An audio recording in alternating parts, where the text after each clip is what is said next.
Nájdi súradnice vrcholu nasledujúcej kvadratickej funkcie. Vieme, že x-ovú súradnicu vrcholu môžeme vypočítať podľa vzorčeka minus b lomeno 2a, kde a, b sú koeficienty nasledovné, a to a je koeficient pri kvadratickom člene, b pri lineárnom a c je absolútny člen.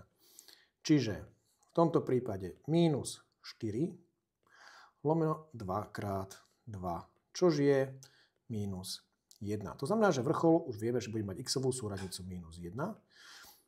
Y-ovú dopočítame nasledovne, a to y-ová súradnica v bode minus 1.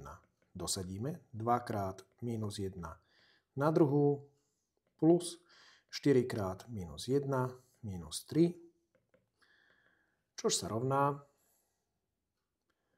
2 minus 4 minus 3, čož znamená 2 minus 7, čož je minus 5. Úloha je vyriešená a vrchol pre danú kvadratickú funkciu je v bode minus 1, minus 5.